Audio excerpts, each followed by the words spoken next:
Hola, muy buenas tardes.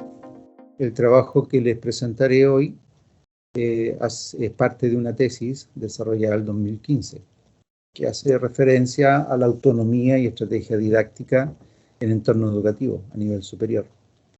Pensado en esa oportunidad, estudiantes de INACAP, de la carrera de Administración de Ingeniería en Administración de Empresa, y en la asignatura de Estadística del quinto semestre. Mi nombre es Pedro Rojas Silva, magíster en Educación Matemática, magíster en Pedagogía Aplicada en Educación Superior y titulado como profesor de Matemática y de Física.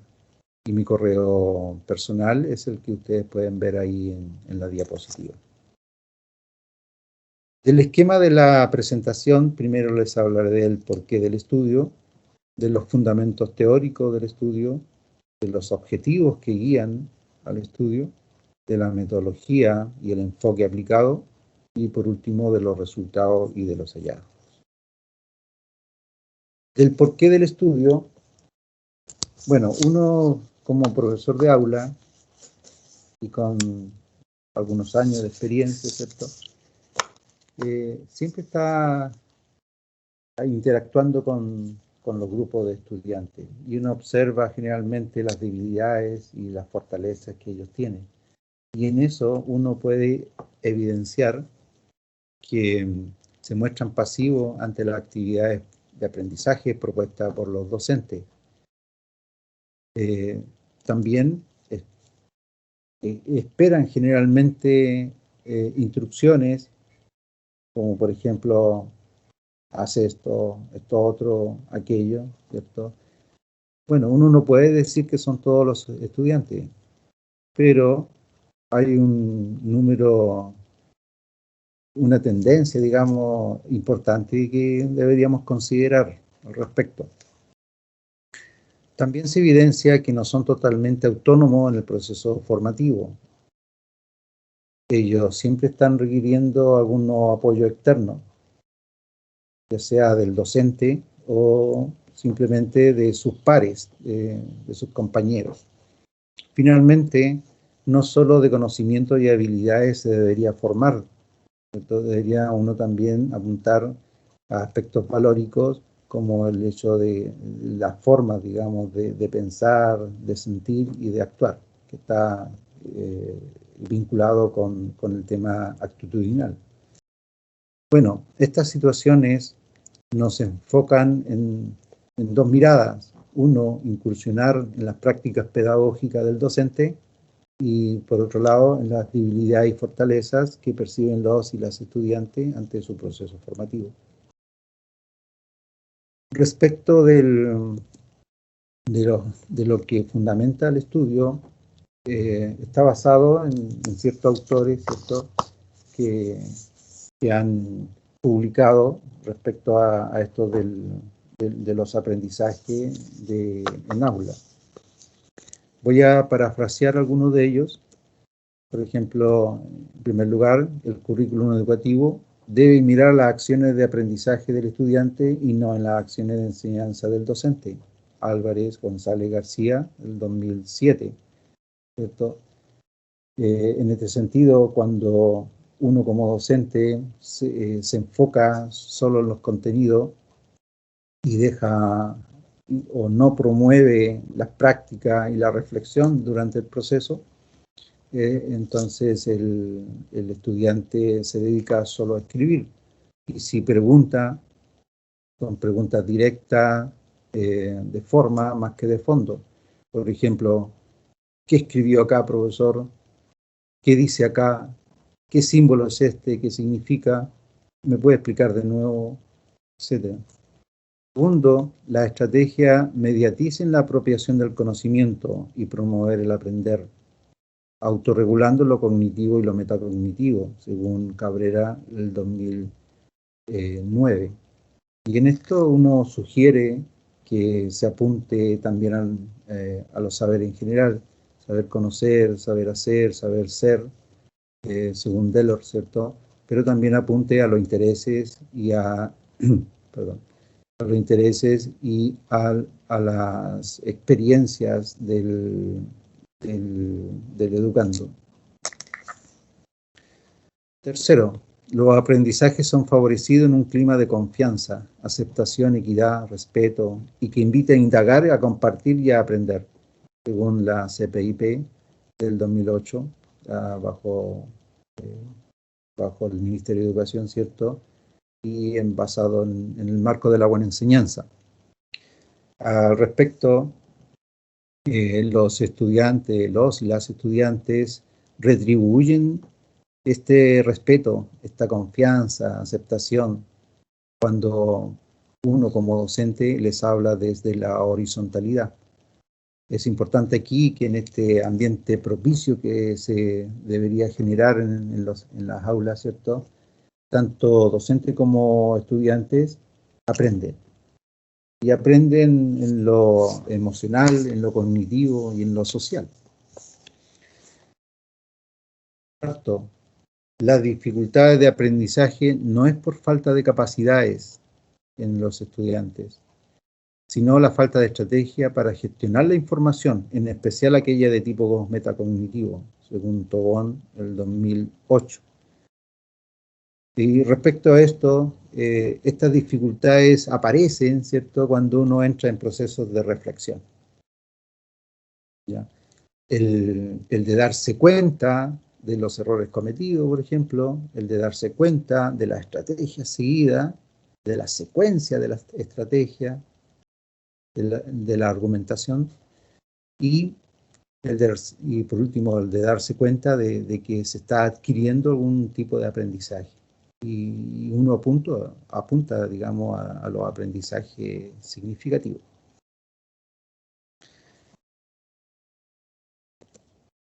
De los objetivos. De acuerdo a lo anterior, ¿cierto? Los objetivos serían dos. Uno es describir y analizar las apreciaciones del profesorado sobre la didáctica y prácticas pedagógicas que ocupa. Y lo otro es identificar y categorizar las debilidades y fortalezas que estiman los y las estudiantes ante su aprendizaje o ante su proceso educativo. La metodología. Bueno, se piensa en 3 etapas. La primera etapa, que respecto al diagnóstico, se abordaron ahí, por un lado, las características de la muestra y por otro lado, la socialización del estudio. De acuerdo a las características de la muestra, bueno, tenemos 4 participantes docentes de distintas asignaturas, entre ellos finanzas, contabilidad, economía, administración. Y por otro lado, 14 estudiantes, que serían todo el grupo del curso, mayoritariamente mujeres, más del 70%, con un promedio de edad de 25 años y una desviación estándar de 5. Y eso nos hace pensar que habrían alumnos entre 30 años y 20 años, ¿cierto?, en esa fluctuación. Y por último, podríamos pensar también que es un grupo relativamente heterogéneo. Otro aspecto importante de la muestra es que hay varios estudiantes que tienen una discontinuidad de estudio bastante importante, como también hay, en su mayoría, son alumnos trabajadores. Otro número dentro de estas características es que el 50% son padres o madres de familia, que más del 71 o 70% respecto al rendimiento tienen entre regular y excelente, y el 6% respecto a la asistencia tienen bajo un 60%. De acuerdo a la socialización del estudio, bueno, fueron charla motivadora, ¿cierto?, del por qué se hace el estudio y del para qué también se hace el estudio.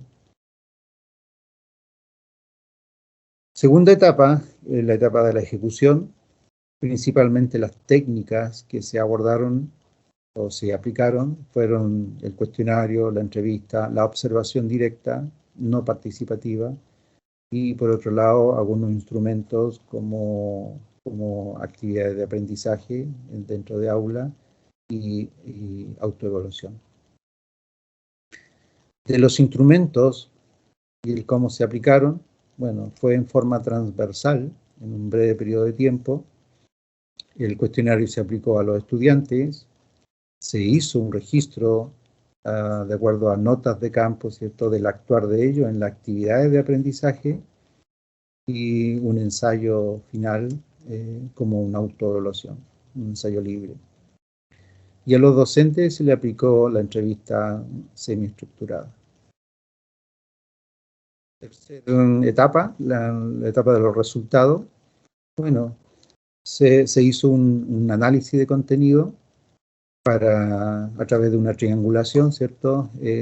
Las apreciaciones de los docentes, las apreciaciones de los estudiantes y las notas de campo que se registraron. ¿Para qué? Para poder hacer una codificación, ¿cierto?, de conceptos y una categorización de los temas que podrían estar vinculados, ¿cierto?, con la autonomía en el aprendizaje. Y esto desde una mirada cualitativa y cuantitativa. Respecto a la mirada cualitativa, va indicada en los objetivos, el hecho de identificar, ¿cierto?, el hecho de describir algunos aspectos, y de la mirada cuantitativa, ver, por ejemplo, la presencia, ausencia de estos aspectos o atributos para generar una tabla de frecuencias. Y se analizaría a través de una estadística descriptiva, donde se ocuparían las tablas de frecuencia y las gráficas. Las preguntas que se le hicieron a los docentes, tenemos acá qué factores influyen en la motivación hacia el autoaprendizaje, qué actividades propone para involucrar cognitiva y emocionalmente a sus estudiantes, qué acción implementa para favorecer la autonomía de los estudiantes, cuáles son las dificultades más comunes en las y los estudiantes para analizar y resolver problemas. Y de acuerdo a las preguntas que se le hacen a los estudiantes, ¿en qué piensa cuando debe analizar un problema? ¿Cuáles son las dificultades que se le presentan para resolver un problema? ¿Qué características tiene una persona que es autónoma en situaciones de aprendizaje? ¿Y qué actividades académicas ayudan a potenciar su autoaprendizaje?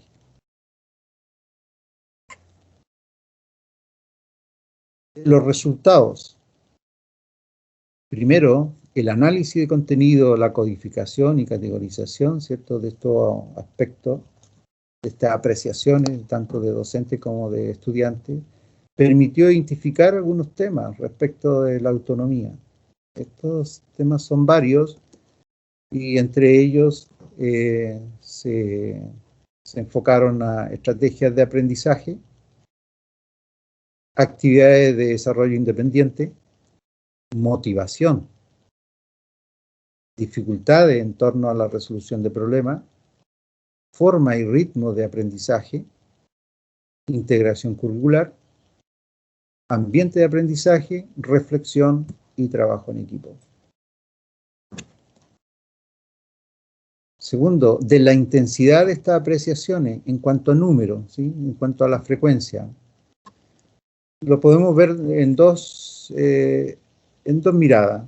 Una, el tema de la frecuencia, las mayores y menores frecuencias. En este caso, las mayores frecuencias, ¿cierto?, estarían en la parte izquierda de la gráfica, que correspondería a estrategias de aprendizaje, a actividades de desarrollo independiente y a la motivación. Y por otro lado, a similitudes y diferencias. Podríamos ver aquí las dos líneas, ¿cierto?, el azul de los estudiantes y la roja, o así un color similar, de los docentes. Vemos acá que en actividades de desarrollo independiente tenemos cierta diferencia en cuanto al número de apreciaciones que mencionaron, de todas maneras. Pero las más altas diferencias se producen en integración curricular. Por ejemplo, ahí opinan más docente, hay más apreciaciones de docente que de estudiante. Y también pasa lo mismo con la forma y ritmo de aprender, el ambiente de aprendizaje y actividades de desarrollo independiente. Bueno, en integración curricular es un poco obvio, ¿cierto? El hecho de que opinen más docente que estudiante al respecto, porque es un trámite un poquito más administrativo, es más, ¿sí? Es más de programa, ¿cierto? Es más de un poco de las planificaciones de las clases. Pero cabe mencionar acá algo así un poco distinto, que en el tema de la reflexión y del trabajo en equipo, como que se invierten estas diferencias. Aquí opinan más, hay más, digamos, opiniones de los estudiantes que de los docentes, tanto en reflexión como trabajo en equipo. Vamos a describir cada una de estos aspectos.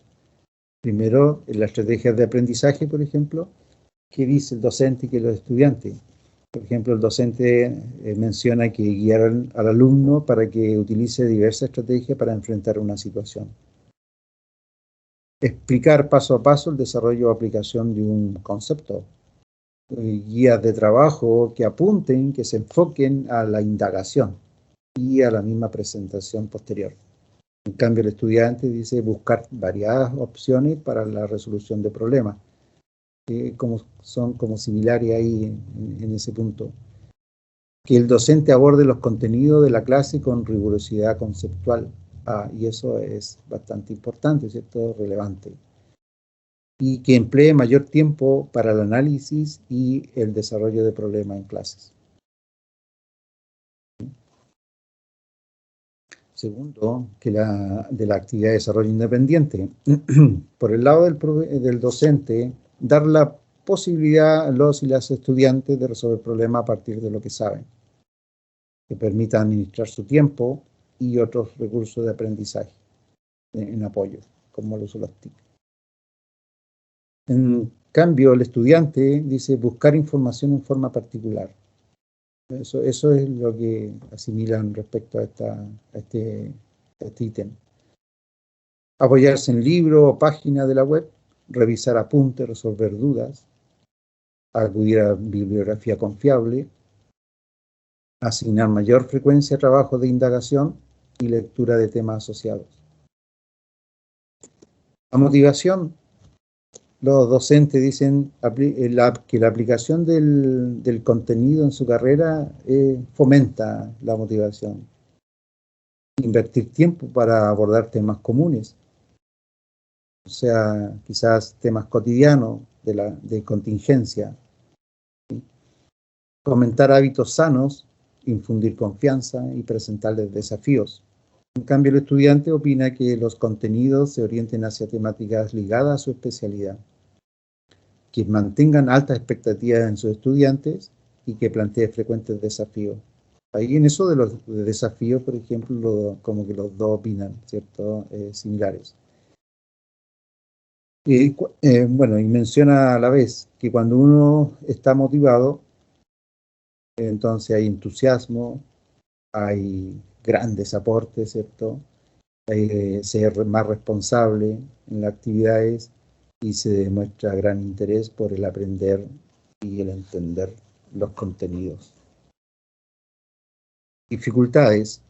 De las dificultades, el docente dice que va por el tema de comodidad y esfuerzo mínimo de los estudiantes, la falta de estructuración de su tiempo, la escasa participación en clase, producto de no estar asimilando, ¿cierto? O no comprendiendo, de la jornada laboral extensa y compleja muchas veces por el asunto de horarios y hábitos de estudios, que hemos tenido cada uno de nosotros bastantes años de escolaridad y muchas veces gran parte no se han desarrollado como uno debería, como uno quisiera más que nada. En cambio, los estudiantes dice que en la dificultad el uso de distractores en clases, como el celular, las conversaciones con sus compañeros, como que los sacan un poco del ambiente de aprendizaje. El tiempo necesario para la búsqueda de información, por los mismos horarios que tienen, el desconocer fuentes que sean confiables y la falta de materia por inasistencia a clases. La forma y ritmo de aprender, los docentes mencionan que la transmisión de los contenidos se relaciona con el crecimiento personal del estudiante. Demostrar interés por la persona en el alumno,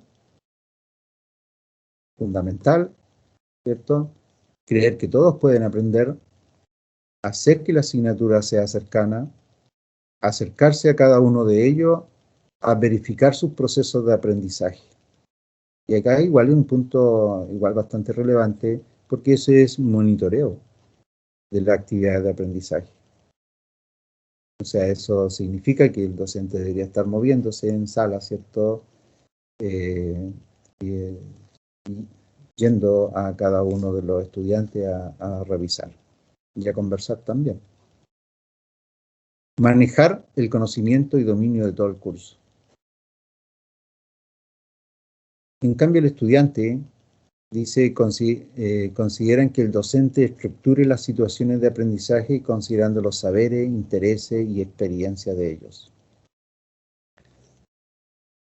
Dentro de la integración curricular, que según la gráfica, ¿cierto?, la mayor parte de las diferencias en número de opiniones, el docente menciona que se debe tener claridad en los contenidos del programa y que los problemas que se plantean tengan una directa relación con las actividades, involucrar las materias con el significado de la estructura y naturaleza de su carrera, incluir actividades formativas y sumativas. En cambio, los estudiantes mencionan que el docente dé cuenta explícitamente de los objetivos de aprendizaje y que plantee variadas estrategias de enseñanza y actividades congruentes con la complejidad de los contenidos. El ambiente de aprendizaje, el docente menciona que hay que interactuar con los y las estudiantes, estar preocupado de su silencio y distancia. Y este es un punto también que es muy interesante, porque está vinculado con lo que es la inclusión. Por otro lado, entablar conversaciones personales con cada estudiante durante la clase. Estructurar el trabajo a realizar en clase colocándolos en escenarios propicios y generar un clima de confianza. En cambio, el estudiante menciona al respecto que se debe establecer un clima de relaciones interpersonales respetuosas y empáticas con sus estudiantes, generando un clima que nos ayude a todos. ¿Sí? Dentro de la reflexión, docente, aquí ya se invierte, ¿cierto?, la diferencia, aquí opinan más estudiantes que docente respecto.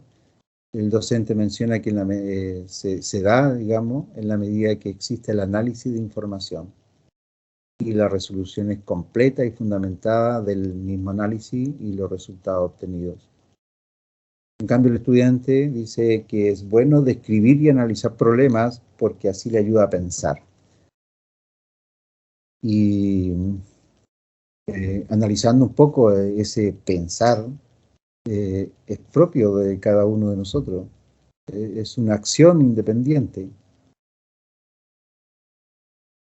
Por otro lado, autorreflexión en cuanto al trabajo y al tiempo dedicado. Aceptar opiniones y críticas, tener sus propios conceptos y lógicas ante los temas aprendidos. Eso es asimilación. Y relacionar las cosas de su entorno con lo que quiere aprender, dándole lógica y opinar al respecto. Y eso es contextualización de los contenidos. Esto del trabajo en equipo, los docentes dicen que se potencia en el intercambio de ideas con sus compañeros a través de un trabajo en grupo y en clases. En cambio, el estudiante menciona que se da al comentar la materia con sus compañeros, compartiendo conocimientos, ayudar a sus compañeros, tener disposición y comprensión ante alguna consulta de sus mismos compañeros.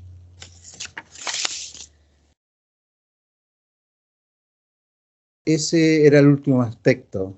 En todas esas observaciones que les mencioné estarían las respuestas a las preguntas de las diapositivas anteriores, ¿sí? Y estarían ahí los aspectos elegidos que se vincularían con el tema de la autonomía. Los hallazgos. Bueno, al jerarquizar estos aspectos respecto a la frecuencia conjunta que fueron mencionados, sumando las opiniones tanto de docentes como de estudiantes, entonces siguen siendo las tres primeras frecuencias que respecto a las estrategias de aprendizaje, respecto a la actividad de desarrollo independiente y a la motivación. Son las que más hacen referencia en sus comentarios. Y bueno, en sí cabe mencionar, me parece igual un poco curioso que el tema de la reflexión, en el otro extremo, ¿cierto?, de la gráfica, esté dentro de las últimas frecuencias, de las más bajas, digamos, por lo que representa la reflexión, el de darse cuenta, ¿sí?, el de darse cuenta de que está aprendiendo, por ejemplo, y que tiene que ver mucho con lo metacognitivo. Segundo, que el monitoreo y apoyo que el docente promueva en el proceso de aprendizaje es relevante por dos situaciones. Una, responde a la confianza que estudiantes muestran ante las tareas de aprendizaje asignadas. Y otro, que evidencia relaciones interpersonales respetuosas y empáticas entre ellos y el docente. Y ese es uno de los hallazgos relevantes, digamos, que se pudo visualizar, digamos, cuando se analizaron los resultados. Otro aspecto importante, también mencionados, combinar práctica y teoría es un ejercicio interesante y eficaz a la vez. Habla de la contextualización de los contenidos. Y por último, el de demostrar interés hacia los y las estudiantes, ¿cierto?, en el sentido de creer que pueden aprender, mantenerle altas expectativas y lograr mayores resultados, plantear desafíos.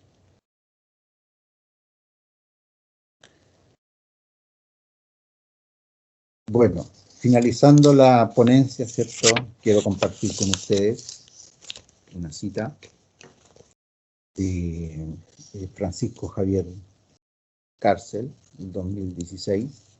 Él es profesor universitario de docencia e investigación de la Universidad Politécnica de Valencia. Él también hace investigación sobre el aprendizaje en ambientes educativos de nivel secundario.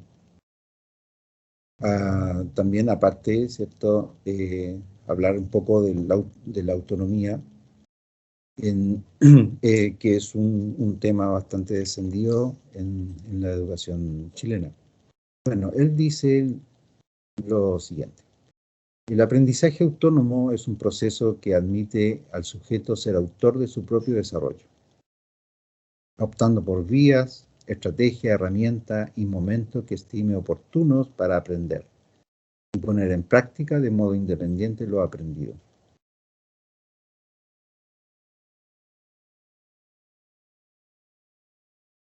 Bien, esa es mi presentación. Muchas gracias.